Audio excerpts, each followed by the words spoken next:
নমস্কার সবাইকে, আমি পৌশালী। পৌষ সানশাইনের আবারও নতুন একটা ব্লগে আপনাদের সবাইকে জানাই অনেক স্বাগত।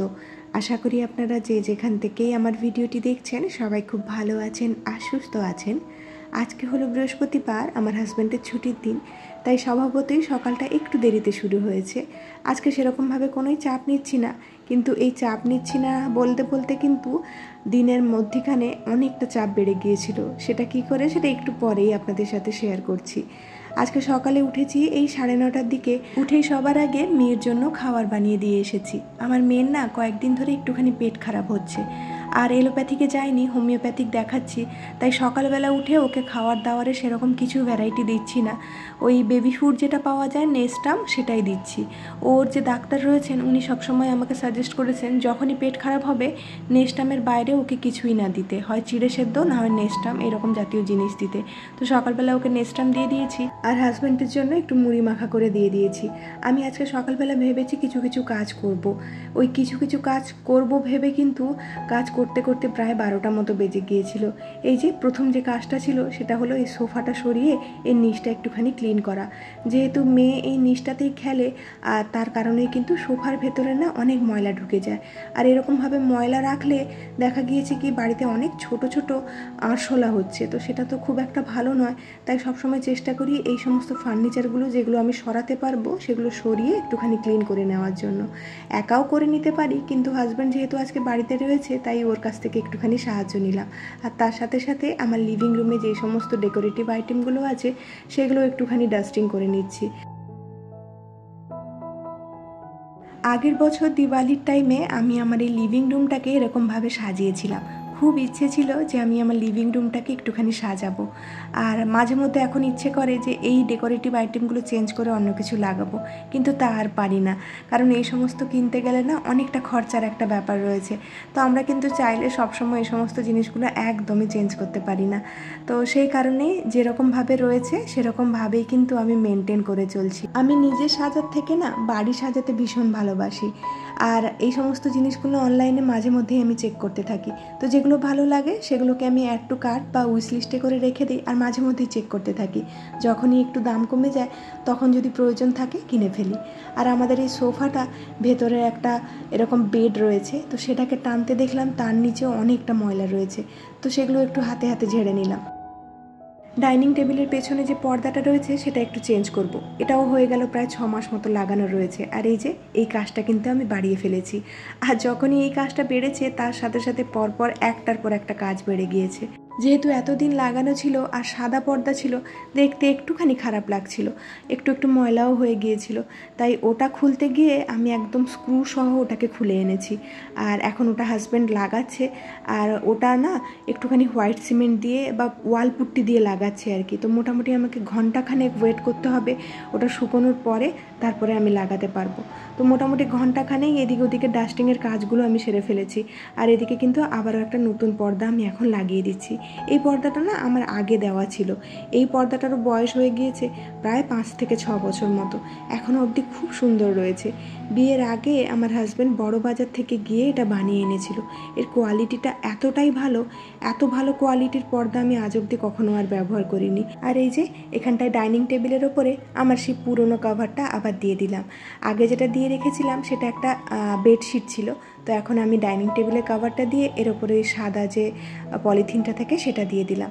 আর এটা না আমার ডাইনিং টেবিলের ম্যাট। আর আজকে সবগুলোকে আমি এক জায়গাতেই রাখলাম, কারণ ছড়িয়ে ছিটিয়ে রাখলে কিন্তু প্রত্যেক দিন খুব ভালোভাবে ওটাকে মুছতে হবে, যাতে নোংরা না হয় সেই জন্য এক জায়গাতে রাখলাম।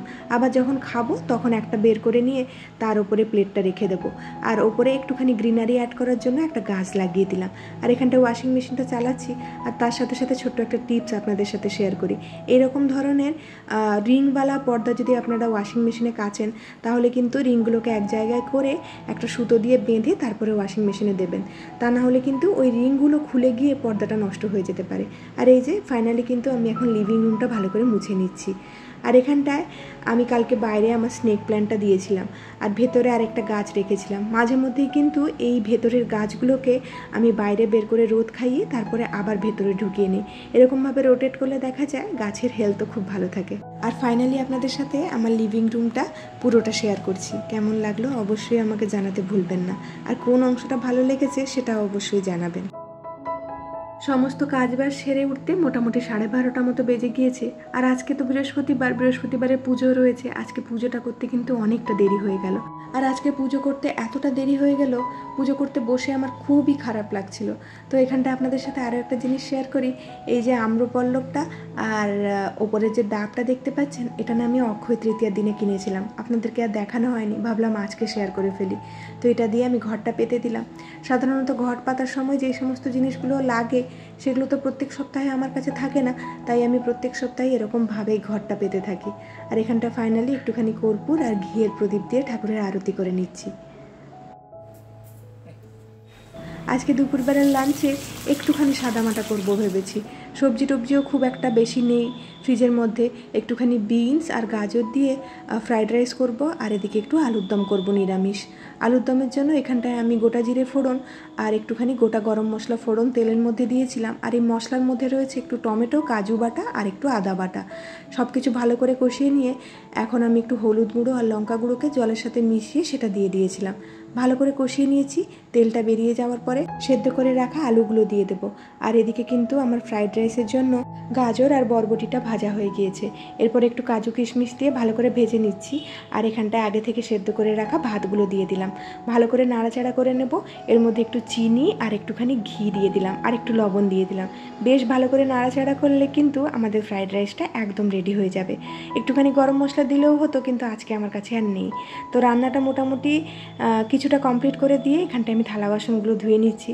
তারপরে রান্নাটা ঠান্ডা হলে গোপালকে ভোগ দিতে যাব। আর কালকের ভিডিওতে আপনারা যারা যারা কমেন্ট করেছেন তাদের নামগুলো একবার নিয়ে নিই। আমার রুমাদি আর রিঙ্কু দেবনাথ, পিয়ারের family lifestyle, Dipa Das, Tumpa Pal, RS family blogs, knit tangles, আর আমাদের Rupkatha simple lifestyle with Mamoni. আর এই যে আপনাদের নাম নিতে নিতে কিন্তু এখানটায় আমার রান্নাটা একদম শেষের দিকে। আলুর দমটা একদম মাখো মাখো হয়ে এসেছে। একটুখানি কস্তুরি মেথি দিয়ে এটাকে আমি নামিয়ে নেব। প্রথমে গোপালকে ভোগ দেব, তারপরে আমরা খাওয়ার দাওয়ার সারবো। রান্নাতে আবার বেশি কস্তুরি মেথি পড়ে গেলে আমার হাজব্যান্ডের সেটা একদম পছন্দ নয়। আমি আবার কস্তুরি মেথি খেতে না বেশ ভালোবাসি। আপনাদের কার কার কস্তুরি মেথি পছন্দ নয় জানাবেন অবশ্যই। এখন আপনাদের সাথে দেখা হচ্ছে প্রায় বিকেল 5টার দিকে। মেয়ে আর হাজব্যান্ড দুজনে এখন ঘুমোচ্ছে। আমি কিন্তু উঠে পড়েছি বিকেলের কাজকর্মগুলো সেরে নেওয়ার জন্য। আমার লিভিং রুমে কত সুন্দর আলো আসে দেখুন। আর ওই ডাইনিং টেবিলটা যে মেকওভার করেছি হালকা করে, এত সুন্দর লাগছে গাছের ওপরে আলোটা পড়তে। আর আমি বিশেষ করে এই গাছটার জন্য না ওদিকে জানালাটা খুলে দিলাম, যাতে গাছে একটুখানি আলো আসে আর কি। আর এখানটা মেয়ের এই বাস্কেটটাকে সাজিয়ে দিচ্ছি। এই বাস্কেটটা আমার একটা ফ্রেন্ড আমাকে মেয়ে হওয়ার পরে গিফটে দিয়েছিল। এটা যে কতটা উপকারী সেটা আমি ওকে বলে বলে হয়তো হয়রান হয়ে গিয়েছি।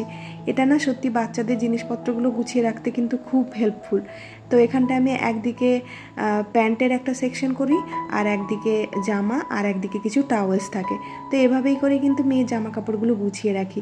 আর এখন এত পিঁপড়ে হয়ে গিয়েছে, আবার একবার সব কিছু ভালো করে ঝেড়ে নিয়ে গুছিয়ে রাখলাম। আর 2-4টে ন্যাপথলিন বলও ফেলে দিলাম ওর মধ্যে। আর ওই যে সকালবেলা ওয়াশিং মেশিনটা চালিয়েছিলাম, এতক্ষণে গিয়ে এগুলোকে শুকোতে দেওয়ার সময় হলো। আমার কাজের সময় আমাকে যদি কেউ ডিস্টার্ব না করে তাহলে না খুব তাড়াতাড়ি কাজবাজগুলো সেরে ফেলতে পারি। তো এই যে বিকেলবেলার টাইমটা আমার কাছে একটা গোল্ডেন পিরিয়ড কাজের জন্য আর কি। মেয়ে আর হাজব্যান্ড যখন দুজনে ঘুমোয় তখন আমি এত তাড়াতাড়ি সমস্ত কাজকর্মগুলো নিশ্চিন্তে সেরে ফেলতে পারি। তো এখানটায় কিন্তু আবারও আমি চলে এসেছি জামা কাপড় কয়েকটা আয়রন করার জন্য। আমার একটা জামা অনেক দিন পরে বেরিয়েছে। সাধারণত হাজব্যান্ডের জামা কাপড়গুলো আয়রন করে থাকি, আমার আর করা হয় না। তবে আজকে আমার একটা জামা ছিল আর হাজব্যান্ডের জামা ছিল, ব্যাস দুটো করে এখন চলে এসেছি। আর এখন কিন্তু মেয়ে আবার ঘুম থেকে উঠে পড়েছে। ওকে আজকে একটুখানি ওটসের চিলা বানিয়ে দিলাম চিজ দিয়ে।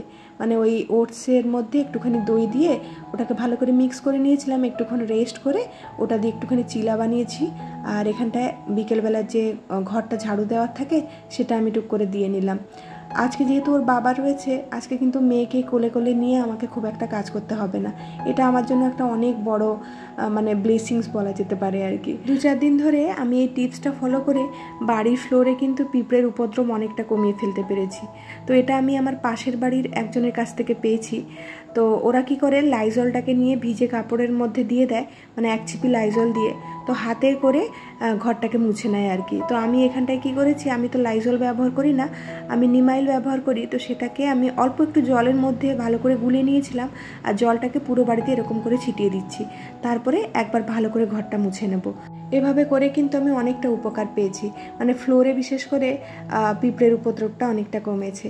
আর এখন প্রায় 6:45 মতো বাজে। হাজব্যান্ড যেহেতু বাড়িতে রয়েছে, ও বললো আজকে পুজো করে দেবে, মানে সন্ধেটা দিয়ে দেবে। আর আমি এখানটা একটুখানি সন্ধে দেখিয়ে দিচ্ছি। আর আজকে যেহেতু বৌদ্ধ পূর্ণিমা, অনেক বড় একটা চাঁদ বেরিয়েছে।